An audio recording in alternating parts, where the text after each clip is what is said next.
Hello everyone, कैसे हैं आप सभी। मैं अंकुर एक बार फिर से आपके अपने यूट्यूब चैनल ऑनलाइन एकेडमी में आप सभी का बहुत बहुत स्वागत करता हूं। तो आज हम 14 और 15 फरवरी का करंट अफेयर डिस्कस करने जा रहे हैं। एग्ज़ाम की दृष्टि से बहुत ज़्यादा इंपॉर्टेंट होने वाले हैं सभी क्वेश्चंस, और वन लाइनर के तौर पे मैंने जो है इनको पहले इंक्लूड किया हुआ है, और एक एक फैक्ट को हम जैसे ही एक करंट का जो है हम अच्छे से समझेंगे, एक करंट का वन लाइनर में जो दिया हुआ है उसको समझेंगे, और फिर उसके साथ में जो भी आपके पास में जितने भी एग्जाम से रिलेटेड स्टैटिक फैक्ट बनते हैं उन सबको कराने का पूरा पूरा आपको भरपूर प्रयास कराया जाएगा। ठीक है, तो आगे बढ़ते हैं। बढ़ने से पहले मैं आपसे रिक्वेस्ट करना चाहता हूँ, अगर आपने वीडियो को जो है लाइक नहीं किया तो वीडियो को जरा लाइक करें और चैनल को जो है सब्सक्राइब कर दें, ताकि तत्काल आपको जो है नोटिफिकेशन मिलता रहे नए वीडियो का। ओके, तो हम आगे बढ़ते हैं। तो बाबर क्रूज मिसाइल का अभी हाल ही में परीक्षण किया गया है। बाबर क्रूज मिसाइल का अभी हाल ही में परीक्षण किया गया है, वह किस देश के माध्यम से किया गया है। बाबर क्रूज मिसाइल का भी हाल ही में परीक्षण पाकिस्तान द्वारा किया गया, और यह एक सरफेस टू सरफेस जो है मार्क करने वाली मिसाइल है। पाकिस्तान की बात करें तो पाकिस्तान ने इससे पहले भी लगभग दो मिसाइलों का परीक्षण अभी हाल ही में किया था। एक तो थी आपकी गजनवी, क्या थी आपकी, एक गजनवी, और एक मिसाइल थी आपकी शाहीन 3। ठीक है, एक थी आपकी शाहीन 3। तो इन दो मिसाइलों का परीक्षण अभी हाल ही में इससे पहले जो है पाकिस्तान कर चुका है। ठीक है, और बात करते हैं अभी कौन सी मिसाइल का परीक्षण किया उसने, बाबर का। तो बाबर, गजनवी और शाहीन 3, इन तीनों मिसाइलों को आप किससे याद रखेंगे, इससे आप याद रखेंगे आपकी ये पाकिस्तान ने इनका जो है क्या किया है, परीक्षण किया है। बात पाकिस्तान से संबंधित आ जाती है, तो पाकिस्तान की राजधानी की बात करें तो पाकिस्तान की राजधानी इस्लामाबाद है। पाकिस्तान की राजधानी इस्लामाबाद, पाकिस्तान की राजधानी क्या है भाई, इस्लामाबाद है। यहाँ पर जो प्राइम मिनिस्टर हैं वो कौन है, इमरान खान।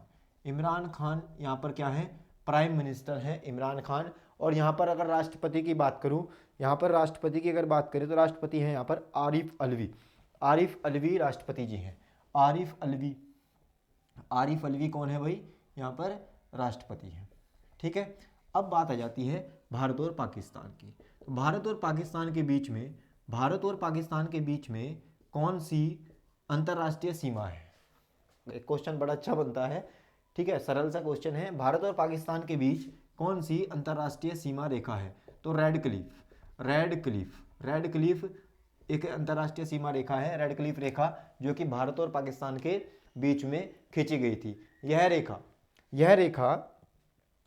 17 अगस्त 1947 को, यह रेखा 17 अगस्त 1947 को, 17 अगस्त 1947 को सर सिरिल रेडक्लिफ के द्वारा खींची गई थी। देखिए, रेडक्लिफ से ही याद रखेंगे, इन्होंने अपने नाम पर ही इस रेखा का जो है नाम रख दिया था। सर सिरिल रेडक्लिफ के नाम पर ही 17 अगस्त 1947 को यह खींची गई थी। इसी के साथ साथ यह रेखा एक अन्य देश के साथ भी और खींची थी, जिसे अभी वर्तमान में क्या कहा जाता है, वर्तमान में इसको बांग्लादेश के नाम से जाना जाता है। वर्तमान में उस देश को क्या नाम से जाना जाता है, बांग्लादेश को। अगर बांग्लादेश का पूरा पहला नाम पूछ लिया जाए तो बांग्लादेश को पहले पूर्वी पाकिस्तान के नाम से जाना जाता था। बांग्लादेश को पहले किस नाम से जाना जाता था, तो बांग्लादेश को पहले पूर्वी पाकिस्तान के नाम से जाना जाता था। क्लियर यहाँ तक। तो इस देश के बीच में भी कौन सी रेखा है, तो यहाँ पर भी आपकी रेड क्लिफ रेखा ही आ जाती है। अब बात करते हैं कि भारत और पाक के बीच अगर बात करें तो हमारी जो सीमा बनती है वो कितने किलोमीटर की बनती है, तो उसको याद रखेंगे, तो वो बनती है 3323 किलोमीटर की सीमा। तो भारत जो है पाकिस्तान के साथ में 3323 किलोमीटर की क्या बनाता है, एक अंतर्राष्ट्रीय सीमा कह सकते हैं बनाता है। एक सीमा रेखा जो दिया गया बॉर्डर जो बनाता है वो 3323 किलोमीटर का बनाता है। बात करते हैं भारत और बांग्लादेश के बीच। भारत और बांग्लादेश के बीच में अगर बात करें तो 4096 किलोमीटर की सीमा बनाता है। ठीक है, क्वेश्चन यहां से ऐसे बनता है कि भारत किस देश के साथ में सर्वाधिक सीमा बनाता है, तो वो है आपका आंसर हो जाएगा बांग्लादेश। और कितने किलोमीटर की सीमा बनाता है, तो 4096 किलोमीटर की जो है सीमा बनाता है। फिर बात आ जाती है कि भारत सबसे कम सीमा किस देश के साथ बनाता है, तो अब बनाता है वो आपका अफगानिस्तान के साथ में। किसके साथ, अफगानिस्तान के साथ में 106 किलोमीटर की सीमा। सबसे कम सीमा भारत देश जो बनाता है वो अफगानिस्तान देश के साथ में बनाता है, मात्र 106 किलोमीटर की सीमा बनाता है, ठीक है। और भारत और बांग्लादेश के बीच में 40-96 किलोमीटर की सीमा है। देखिए मैप चेंज हो चुका है, पहले अफगानिस्तान से जम्मू एंड कश्मीर लगता था, पहले जब अफगानिस्तान से एकमात्र राज्य जो है सीमा बनाता था भारत का जम्मू एंड कश्मीर, लेकिन 31 अक्टूबर 2019 के बाद जैसे ही इसका क्या हो जाता है, दो भागों में डिवाइड हो जाते हैं, ये जम्मू एंड कश्मीर को जो है दो यूनियन टेरेटरी में डिवाइड कर दिया जाता है, एक लद्दाख और एक आपका जम्मू कश्मीर। तो अब जो अफगानिस्तान से सीमा बनाता है, हाल में क्वेश्चन ये आया हुआ भी है आपका, ठीक है, अब ये क्वेश्चन आया हुआ भी है करंट में कि अफगानिस्तान से सीमा बनाने वाला राज्य या केंद्र शासित, देखिए क्वेश्चन इस तरीके से पूछा गया था कि अब बताइए कौन सा राज्य और स्लैश केंद्र शासित राज्य अफगानिस्तान के साथ में सीमा बनाता है, तो उसमें आपका जम्मू भी मिलेगा आपको, ठीक है, और उसमें आपका लद्दाख भी मिलेगा। तो याद रखेंगे अब जो यूनियन टेरिटरी है वो लद्दाख, तो लद्दाख जो है अब सीमा बनाता है किसके साथ में, अफगानिस्तान के साथ में, ठीक है, लद्दाख, इसको बिल्कुल अच्छे से याद रखेंगे, लद्दाख जो है अफगानिस्तान के साथ में क्या बनाता है, सीमा बनाता है। क्लियर यहाँ तक, ठीक है। तो लद्दाख पाकिस्तान के साथ भी सीमा बनाता है और लद्दाख आपका इधर चीन के साथ भी सीमा बनाता है। एकमात्र यूनियन टेरिटरी, एकमात्र केंद्र शासित राज्य जो 3 देशों के साथ में सीमा बनाता है, तो वो आपका कौन है, वो आपका है लद्दाख। मेरे ख्याल से यहाँ से चमक नहीं रहा होगा शायद, चलिए ऊपर लिख देता हूँ। तो लद्दाख जो है, लद्दाख इधर आपका चीन से सीमा बनाता है, ठीक है, और इधर आपका अफगानिस्तान से सीमा बनाता है, अफगानिस्तान से सीमा बनाता है, और इधर आपका पाकिस्तान से सीमा बनाता है, ठीक है। तो चीन जो है, ये लद्दाख जो है आपका 3 देशों से सीमा आपकी जो है शेयर करता है। और अफगानिस्तान और भारत के बाद में बात करेंगे तो सबसे कम सीमा शेयर करता है मात्र 106 किलोमीटर की, और सबसे ज़्यादा जो सीमा शेयर करता है वो करता है बांग्लादेश के साथ में 40-96 किलोमीटर की, ठीक है। यहाँ तक उम्मीद करता हूँ कि ये क्लियर हो गया होगा। चलिए अब हम आगे बढ़ेंगे और आगे हम इसको देखिए साथ के साथ नोट करते चलेंगे या फिर स्क्रीनशॉट ले लिया जाएगा। चलिए अब हम आगे बढ़ते हैं और आगे देखते हैं कि दूसरा जो क्वेश्चन दिया हुआ है वो दिया हुआ है विश्व रेडियो दिवस। देखिए विश्व रेडियो दिवस प्रत्येक वर्ष जो मनाया जाता है वो 13 फरवरी को मनाया जाता है। कब मनाया जाता है, प्रत्येक वर्ष 13 फरवरी को मनाया जाता है, ठीक है। तो अब की बार जो थीम थी, अब की बार जो थीम रही है तो वो रही है आपकी new world and new radio. चलिए एंड हटा देंगे इसमें से, new world new radio, new world new radio, नया विश्व और नया रेडियो, ठीक है। ये अब की बार जो है थीम रही है विश्व रेडियो दिवस की। सबसे पहले जो रेडियो दिवस मनाया गया था वो वर्ष 2012 में मनाया गया था। सर्वप्रथम जो मनाया गया था, सर्वप्रथम जो ये दिवस मनाया गया था वो कब मनाया गया था भाई, सर्वप्रथम मनाया गया था ये, ठीक है, वर्ष 2012 में, वर्ष 2012 से इसकी शुरुआत हुई थी और यूनेस्को द्वारा यह जो है मनाया जाता है, यूनेस्को द्वारा पूरे विश्व में जो है विश्व रेडियो दिवस मनाया जाता है। चलिए अब हम आगे बात करते हैं कि भारतीय राष्ट्रीय महिला दिवस। भारतीय राष्ट्रीय महिला दिवस भी आपका 13 फरवरी को ही मनाया जाता है। भारतीय राष्ट्रीय महिला दिवस 13 फरवरी को ही मनाया जाता है प्रत्येक वर्ष, और यह किसके उपलक्ष्य में मनाया जाता है, तो याद रखेंगे सरोजिनी नायडू, ठीक है ना, सरोजिनी नायडू से संबंधित है। सरोजिनी नायडू की जो है जन्मदिन के उपलक्ष्य में यह मनाया जाता है। बात करते हैं सरोजिनी नायडू, सरोजिनी नायडू, ठीक है ना। तो ये सरोजिनी नायडू जी कौन थी भाई, ठीक है ना, ये भारत की सॉरी उत्तर प्रदेश की प्रथम महिला राज्यपाल, उत्तर प्रदेश की प्रथम महिला राज्यपाल थी। इनको भारत कोकिला, ठीक है ना, भारत कोकिला के नाम से भी जाना जाता है, भारत कोकिला के नाम से भी जाना जाता है। और इनको जो है नाइटिंगेल, ठीक है ना, इनको जो है नाइटिंगेल ऑफ इंडिया के नाम से भी जाना जाता है, Nightingale of India, Nightingale of India, Bharat Kokila, Nightingale of India. और उत्तर प्रदेश की प्रथम राज्यपाल जो है वो सरोजिनी नायडू थी। इनके ही जन्मदिन के अवसर पर भारतीय राष्ट्रीय महिला दिवस मनाया जाता है प्रत्येक वर्ष 13 फरवरी को। चलिए अब हम आगे बढ़ते हैं और आगे देखते हैं कि अंतरिक्ष यान, अभी एक अंतरिक्ष यान, इससे पहले मैंने आपको एक कराया था कि यूएई ने, संयुक्त अरब अमीरात ने भी जो है मार्स मिशन जो है लॉन्च किया था, जिसका नाम होप मिशन था, ठीक है ना, मार्स पर जाने के लिए, मंगल ग्रह पर जाने के लिए। अभी एक जिक्र और आया है, अंतरिक्ष यान तियानवेन फर्स्ट, इसको याद रखेंगे, तियानवेन फर्स्ट मंगल की कक्षा में प्रवेश कर चुका है। यह किस देश द्वारा भेजा गया था? तो यह चीन के द्वारा भेजा गया था भाई। किसके द्वारा भेजा गया था? चीन के द्वारा भेजा गया, ठीक है। इससे पहले अभी कल परसों की न्यूज़ में ही था आपका, ठीक है। तो वो होप भी जो है अभी मार्स की कक्षा में पहुंच गया है। तो होप मिशन किसके द्वारा चलाया गया था? यूएई के द्वारा, यह चलाया गया था यूएई के द्वारा। और तियानवेन फर्स्ट, यह भी मंगल कक्षा की ग्रह में पहुंच चुका है। यह किसके द्वारा चला गया है? यह आपका चीन के द्वारा भेजा गया है, ठीक है। तो चीन भी अभी जो है मार्स पर जाने के लिए एक होड़ लगी हुई है। सभी देश मंगल ग्रह पर जो है एक प्रकार से खोज करने के चक्कर में जो है सभी जो है अपनी पूरी कोशिशें कर रहे हैं। अब हम बात करते हैं कि मंगल की कक्षा में जो तियानवेन पहुंचा है वो चीन का है, और होप मिशन किससे संबंधित है? वो आपका यूएई से संबंधित है, ठीक है। अब हम आगे बढ़ते हैं, आगे बात करते हैं जलाभिषेकम अभियान की। किसकी बात करते हैं? जलाभिषेकम अभियान। मध्य प्रदेश सरकार द्वारा जलाभिषेकम अभियान चलाया गया, और यह 57,000 से भी ज़्यादा जल संरचनाओं का लोकार्पण हुआ है इसमें, ठीक है ना। 57,000 से भी ज़्यादा इसको याद रखेंगे कि जो जलाभिषेक अभियान मध्य प्रदेश सरकार द्वारा चलाया गया है, मध्य प्रदेश सरकार द्वारा चलाया गया यह अभियान। और 57,000 प्लस, कह सकते हैं कि 57,000 प्लस संरचनाओं का इसमें क्या किया गया है? लोकार्पण किया गया है। इस अभियान का मेन पर्पज है क्या? देखिए, यह एक प्रकार से हम कह सकते हैं इसका मेन पर्पज है कि जल को किसी ना किसी तरीके से क्या किया जाए? बचाया जाए। इसका मेन पर्पज यही है कि जल को किसी ना किसी तरीके से बचाया जाए। और यह अभियान मनरेगा के अंतर्गत चलाया गया है, ठीक है ना। यह अभियान किस योजना के अंतर्गत चलाया गया? एक बहुप्रसिद्ध योजना है मनरेगा योजना के अंतर्गत इस जलाभिषेक अभियान को चलाया गया है। इसका मेन पर्पज यही है कि जल को जो है क्या क्या उपाय हो सकते हैं जल को संरक्षित करने के, जल का संरक्षण करने के, और इसमें हेल्पफुल होगा आपका मनरेगा योजना। मनरेगा योजना के अंतर्गत आपको पता ही है, एक यह दो उद्देश्य हो गए, एक तो आपका ये जल का संरक्षण करने से संबंधित, दूसरा हो गया आपका रोजगार देने से संबंधित। क्योंकि मनरेगा के अंतर्गत क्या दिया जाएगा? लोगों को रोजगार दिया जाएगा, ज़्यादा से ज़्यादा लोगों को रोजगार दिया जाए, रोजगार का सर्जन उपलब्ध करा दिया, और एक तरीके से हम कह सकते हैं जल का संरक्षण भी अलग अलग तरीके से इनको क्या कर लिया जाएगा?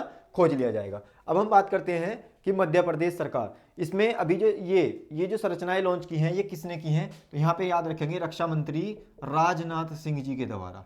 रक्षा मंत्री राजनाथ सिंह जी ने इसका क्या किया है? उद्घाटन किया है मध्य प्रदेश में, ठीक है। तो याद रखेंगे जलाभिषेकम अभियान मामा की नगरी, ठीक है ना, मध्य प्रदेश में चलाया गया है, और राजनाथ सिंह जी द्वारा इसका क्या किया गया? उद्घाटन किया गया। दूसरी बात याद रखेंगे कि यह किस योजना के अंतर्गत चलाया गया? यह चलाया गया आपका मनरेगा योजना के अंतर्गत।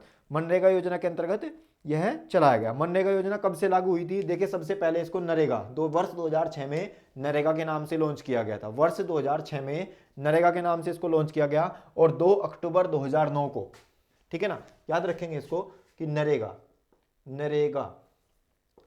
नरेगा से याद रखेंगे कि वर्ष 2006 में इस योजना को चलाया गया, और 2009 में, ठीक है ना, और वर्ष 2009 में इसका नाम बदल करके क्या कर दिया गया?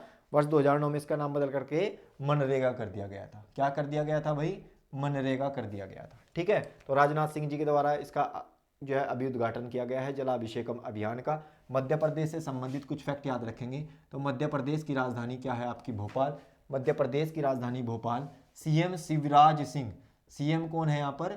शिवराज सिंह जी सीएम है यहाँ पर। और आनंदीबेन पटेल कौन है यहाँ पे? आपकी गवर्नर है यहाँ पर आनंदीबेन पटेल। एमपी से संबंधित और भी अन्य फैक्ट हैं। देखिए, प्रोडक्शन के मसालों का जो प्रोडक्शन हुआ है, अभी रिपोर्ट आई थी, ठीक है ना, करंट में, कि मसालों के उत्पादन में कौन सा राज्य टॉप पर रहा है? तो याद रखेंगे केरल को पछाड़कर मध्य प्रदेश टॉप पर रहा है। बहुत अच्छा, बहुत बेहतरीन क्वेश्चन है आपके लिए कि मसालों के उत्पादन के मामले में अभी तक हम याद रखते थे, ठीक है, कि केरल टॉप पर है, परंतु अब कौन टॉप पर पहुंच चुका है? आपका एमपी टॉप पर पहुंच चुका है। नेक्स्ट बात करते हैं हम इंदौर की। तो इंदौर स्वच्छता सर्वेक्षण मामले में, ठीक है ना, स्वच्छता के मामले में सबसे स्वच्छ शहर आपका कौन सा है? इंदौर है। ई कचरा क्लिनिक या ई वेस्ट क्लिनिक के नाम से इसको जानते हैं हम।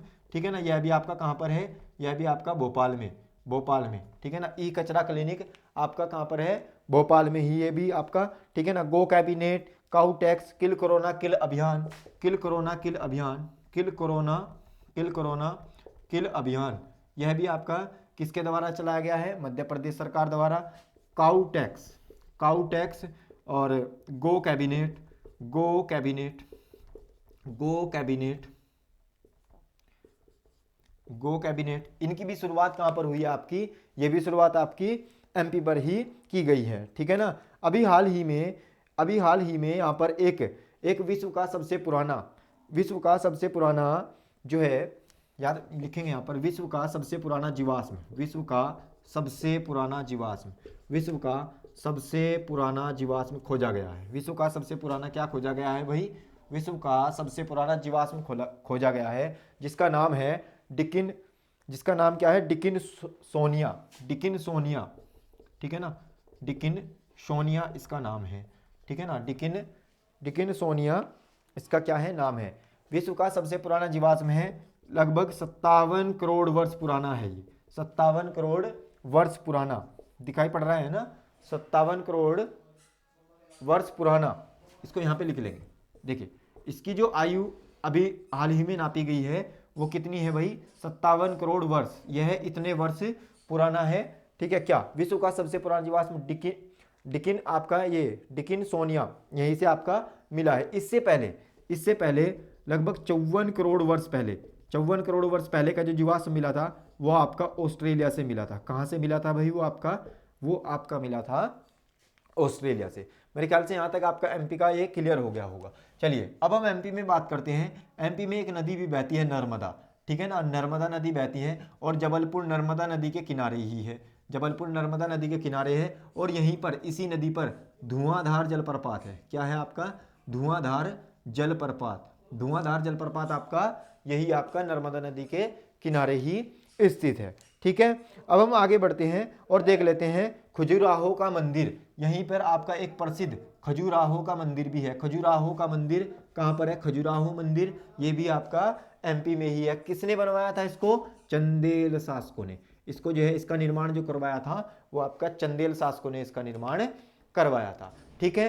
दूसरी बात, एमपी को, इसको मिटा देता हूँ, नोट कर लीजिए, ठीक है, या स्क्रीनशॉट ले लीजिए आप इसका, ठीक है ना। एमपी को टाइगर स्टेट, एमपी को जो है टाइगर स्टेट के नाम से भी जाना जाता है, एमपी को टाइगर स्टेट के नाम से जाना जाता है। भारत में सर्वाधिक टाइगर और भारत में सबसे अधिक जो नेशनल पार्क है वो किस राज्य में है, तो वो आपके मध्य प्रदेश में ही है। तो सर्वाधिक नेशनल पार्क भी है यहाँ पर, सर्वाधिक नेशनल पार्क यहीं पर है, ठीक है।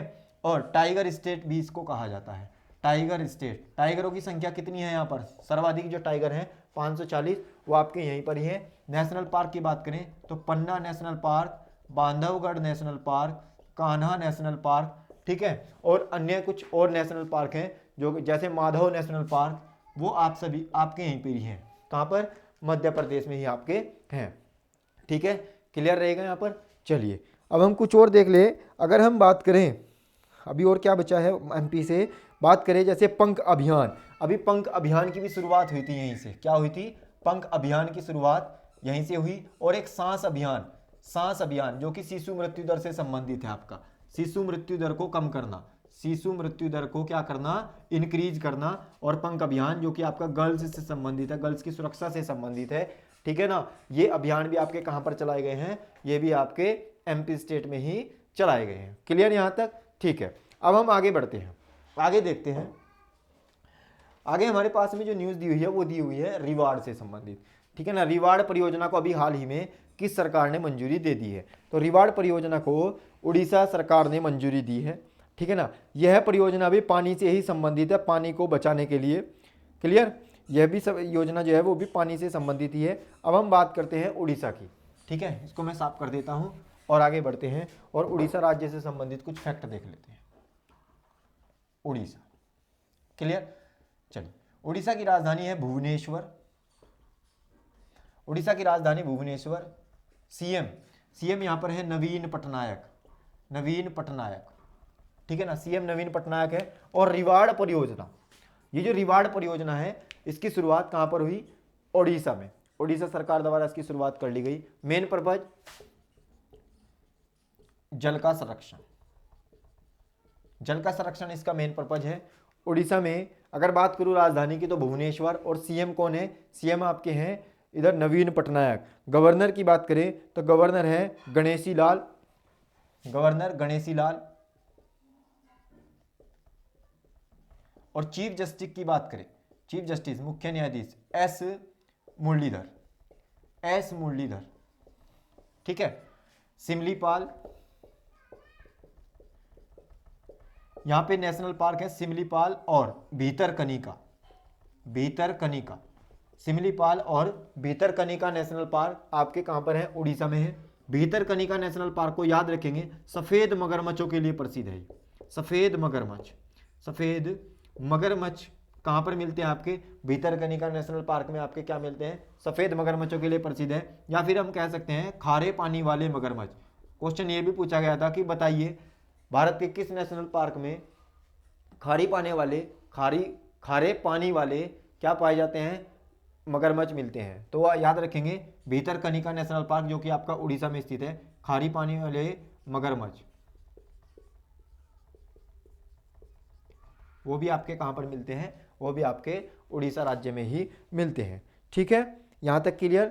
चलिए यहां पर एक विश्व प्रसिद्ध बांध है, याद रखेंगे हीराकुंड बांध, हीराकुंड बांध, ठीक है ना। विश्व का सबसे लंबा बांध, विश्व का सबसे लंबा बांध, विश्व का सबसे लंबा बांध हीराकुंड बांध कहां पर स्थित है, ये आपका महानदी पर स्थित है। कहां पर स्थित है, महानदी पर स्थित है। लंबाई की बात करें तो इसकी लंबाई 25.8 किलोमीटर है। कितनी है भाई, 25.8 किलोमीटर इसकी संपूर्ण लंबाई है हीराकुंड बांध की। तो हीराकुंड बांध आपका महानदी पर स्थित है। नेक्स्ट बात करें, ये जो महानदी है इसको उड़ीसा का शोक कहा जाता है, ठीक है ना। महानदी को क्या कहा जाता है, ओडिशा का शोक। इसको ओडिशा का क्या कहा जाता है भाई, ओडिशा का शोक कहा जाता है। ठीक है, क्लियर यहां तक, ओडिशा का शोक कहा जाता है। नेक्स्ट अब देखते हैं, यहां पर एक चिल्का झील उपस्थित है। क्या है, चिल्का झील, ठीक है ना। चिल्का झील एकमात्र खारे पानी की लैगून झील, बड़ी यानी कि भारत में, भारत की सबसे बड़ी, भारत की लार्जेस्ट खारे पानी की झील, खारे पानी की लैगून झील, याद रखेंगे इसको, लैगून झील। देखिए लैगून झील क्या होती है, लैगून झील होती है जो कि समुद्र के द्वारा निर्मित की जाती है। देखिए अगर अब मैं मैप की बात करूं तो इस तरीके से आपका कुछ मैप में स्ट्रक्चर दिया हुआ है। यहाँ पे ऐसे ये आपका दिया हुआ है पूर्वी घाट, तो पूर्वी घाट में ऐसे दिया हुआ है, और यहाँ पर ये उड़ीसा आपका स्टेट पड़ता है, और यहाँ पर आपकी पड़ती है ये चिल्का झील। तो एकमात्र, भारत की एकमात्र कह सकते हैं, वैसे तो खारे पानी की और भी है पर बड़ी, सबसे बड़ी जो लैगून है खारे पानी की झील वो क्या है आपकी, चिल्का झील है। वो भी आपकी कहाँ पर स्थित है, वो आपकी उड़ीसा में ही स्थित है। ठीक है, तो भारत का पहला फायर पार्क, भारत का पहला फायर पार्क, भारत का पहला fire park, first fire park, वह भी आपका कहाँ पर खोला गया, वो भी आपका भुवनेश्वर। भारत का पहला फायर पार्क आपका भुवनेश्वर। चलिए आगे बढ़ते हैं, आगे देखते हैं मांडू महोत्सव। मांडू महोत्सव का आयोजन किया गया, और मांडू महोत्सव का आयोजन अभी चल रहा है, अभी आज लास्ट दिन है 15 जनवरी, ये 13 फरवरी से स्टार्ट हुआ और 15 फरवरी तक चला। ठीक है ना, 15 फरवरी तक, यानी कि आज तक, आज ये कंप्लीट हो जाएगा मांडू महोत्सव। तो ये किससे संबंधित है, मध्य प्रदेश राज्य से संबंधित है मांडू महोत्सव। इसका मेन पर्पज है पर्यटन को बढ़ावा देना। यहां से याद रखेंगे, क्वेश्चन इंपोर्टेंट बनने वाला है, पर्यटन को बढ़ावा देना। ठीक है ना, इसका जो मेन पर्पज है वह है पर्यटन को बढ़ावा देना। ठीक है, तो पर्यटन के लिए इन्होंने, इस राज्य ने एक स्लोगन तैयार किया हुआ है, एक स्लोगन बनाया है। ठीक है, स्लोगन क्या है, एमपी का जो स्लोगन है, एमपी का पर्यटन के लिए जो स्लोगन दिया हुआ है उसको याद रखेंगे। ठीक है ना, एमपी का जो स्लोगन है वो है आपका इंतजार आपका। क्या है, इंतजार आपका, इंतजार आपका। यह स्लोगन किस सरकार द्वारा दिया गया है, पर्यटन को बढ़ावा देने के लिए, तो वो दिया गया है आपका मध्य प्रदेश सरकार द्वारा। क्लियर यहाँ तक, ठीक है। चलिए अब हम बढ़ते हैं आगे, और आगे देखते हैं, आगे दिया हुआ है जिक्र चिराग योजना का। ठीक है ना, चिराग योजना, तो चिराग योजना छत्तीसगढ़ सरकार द्वारा चलाई गई है। चिराग योजना किसके द्वारा चलाई गई है, तो छत्तीसगढ़ सरकार के द्वारा चलाई गई है। जनजातीय क्षेत्र में पोषण युक्त फसल को बढ़ावा देना, जनजातीय क्षेत्र में, जनजातीय क्षेत्र में, ठीक है ना, पोषण युक्त फसल को बढ़ावा देना, फसल को बढ़ावा देना, यह किस राज्य सरकार द्वारा चलाई गई? तो यह चलाई गई है आपकी छत्तीसगढ़ सरकार के द्वारा चिराग योजना। इसको पक्के से याद रखेंगे। छत्तीसगढ़ से संबंधित कुछ फैक्ट देख लेते हैं। छत्तीसगढ़, देखिए छत्तीसगढ़ की राजधानी, छत्तीसगढ़ की राजधानी की बात करें तो रायपुर, ठीक है ना। इसको नया रायपुर के नाम से भी जाना जाता है, नया रायपुर, और अब इसका नाम बदलकर क्या कर दिया गया है? अटल नगर। तो अटल नगर, नया रायपुर, रायपुर, ये सब किसके नाम हैं? ये सब आपके छत्तीसगढ़ के ही नाम हैं। छत्तीसगढ़ की बात करें तो एमपी से 1 नवंबर 2000 को अलग हुआ था। 1 नवंबर सन 2000 को मध्य प्रदेश से अलग होकर भारत का 26वां राज्य बना था ये, ठीक है ना। भारत का 26वां राज्य बना था। 1 नवंबर 2000 को एमपी से अलग होकर भारत का कौन सा राज्य बन गया था? ये 26वां राज्य बना था। क्लियर यहां तक? ठीक है। अब हम आगे बढ़ते हैं और आगे देखते हैं कि भिलाई स्टील प्लांट,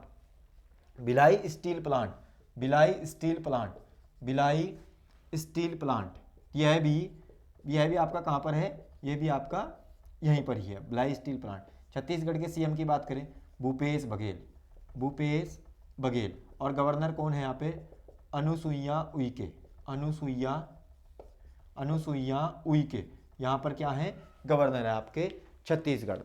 क्लियर यहाँ तक? चलिए, नेशनल पार्क की बात करें तो इंद्रावती और Kanger national park, Indravati national park, Kanger national park, ये भी आपके यहीं पर ही स्थित हैं छत्तीसगढ़ राज्य में, ठीक है। पिंडवानी नृत्य एक प्रसिद्ध नृत्य है। पिंडवानी नृत्य कई बार ये एग्जाम में आया हुआ है आपका। पिंडवानी नृत्य यह किससे संबंधित है? तो छत्तीसगढ़ राज्य से संबंधित है। नेक्स्ट बात करें, करंट का ही क्वेश्चन है, ये क्वेश्चन भी मोस्ट इंपोर्टेंट मार्क करेंगे, कई बार आपके एग्जाम में आ चुका है। भारत की पहली ई लोक अदालत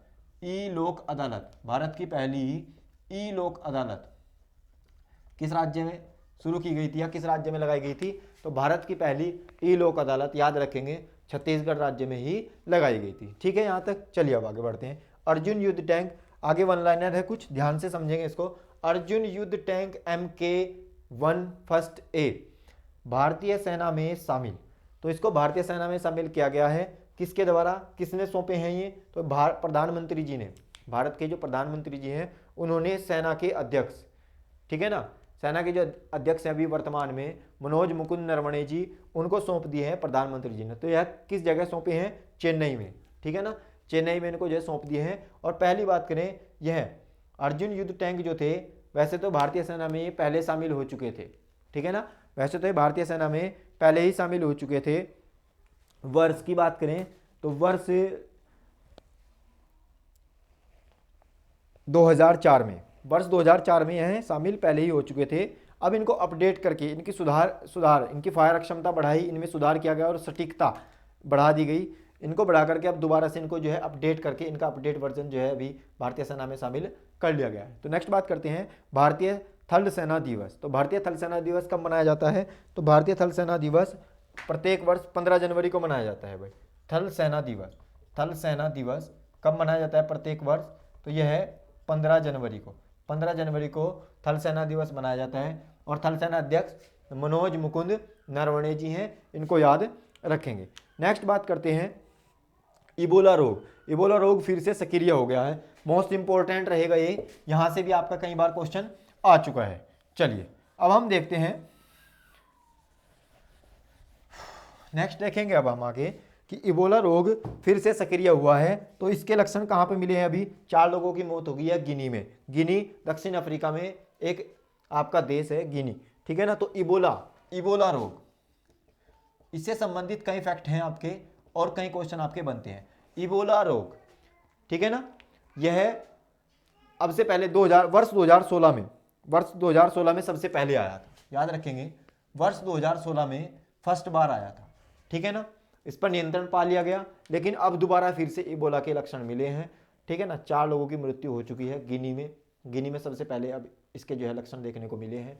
इबोला रोग क्या है? तो याद रखेंगे पहला क्वेश्चन तो यहाँ से ये पुटअप होता है कि इबोला रोग वायरस जनित रोग है, जीवाणु जनित रोग है, प्रोटोजोआ। तो याद रखेंगे इबोला एक प्रकार का क्या है, वायरस है, विषाणु, एक प्रकार का क्या है, विषाणु जनित रोग है, वायरस जनित रोग है। दूसरी बात करें इबोला रोग के बारे में, तो इबोला का नाम बताइए किसके नाम पर पड़ा, तो पूछ लेगा, ठीक है ना, किसी बीमारी के नाम पर या नदी के नाम पर या किसी स्थान के नाम पर, ऐसे करके आपको देगा। और ये क्वेश्चन कई बार आया हुआ भी है। तो याद रखेंगे इबोला नदी है एक कांगो में, कांगो शहर पड़ता है एक अफ्रीका में ही, ठीक है ना, कांगो सॉरी शहर नहीं, एक देश पड़ता है कांगो, ठीक है ना। तो इबोला नदी के जो है नाम पर इबोला रोग का नाम रखा गया। फाइलोवायरस, इसका जो मेन प्रजाति है वो क्या है, फाइलोवायरस, क्या है भाई वो है आपकी फाइलोवायरस। इस रोग में कौन सा अंग प्रभावित होता है, ये याद रखेंगे, इस रोग में कौन सा अंग प्रभावित होता है या किस प्रकार की प्रतिक्रिया होती है मानव शरीर के अंदर। तो याद रखेंगे, तो इबोला रोग, जिस व्यक्ति को इबोला रोग होता है, ठीक है, उसमें क्या होता है, जो आपका इंटरनल और आउटर क्या होनी स्टार्ट हो जाती है, आपकी ब्लीडिंग स्टार्ट हो जाती है, यानी कि रक्त का थक्का नहीं जम पाता, रक्त का थक्का कहेंगे कि रक्त का थक्का नहीं जमता और ब्लीडिंग होती रहती है। ब्लड क्लॉटिंग की जो समस्या होती है वो बिल्कुल ब्लड क्लॉटिंग नहीं हो पाता, आपका रक्त का थक्का नहीं जम पाता और नसों में से खून बाहर आता रहता है। इसे कह सकते हैं हम रक्त स्राव होता रहता है, ठीक है ना, रक्त का थक्का नहीं जम पाता। यह इबोला रोग के प्रमुख लक्षण है, ठीक है भाई, यहाँ तक याद रखेंगे इसको। नेक्स्ट बात करते हैं अब कि 50वां इंटरनेशनल फिल्म फेस्टिवल रोटरडैम में टाइगर अवार्ड 2021, ठीक है ना, किस फिल्म को दिया गया है, तो यह दिया गया है आपका पबल्स फिल्म को। किसको दिया गया है, याद रखेंगे इसको, पबल्स फिल्म को, यह अवार्ड आपका पबल्स फिल्म को दिया गया है, ठीक है। तो ये कुछ करंट अफेयर्स थे आपके 14 और 15 फरवरी के। उम्मीद करता हूँ आपको वीडियो अच्छा लगा होगा और इम्पोर्टेंट्स आपको जो है क्वेश्चन मिले होंगे, ठीक है। तो इसी आशा के साथ अब मैं आपसे जो है इजाज़त चाहता हूँ और आपसे उम्मीद करता हूँ कि वीडियो को जो है लाइक करें और चैनल को जो है सब्सक्राइब करें, ठीक है, और अपना सपोर्ट बनाए रखें। तो जय हिंद, जय भारत।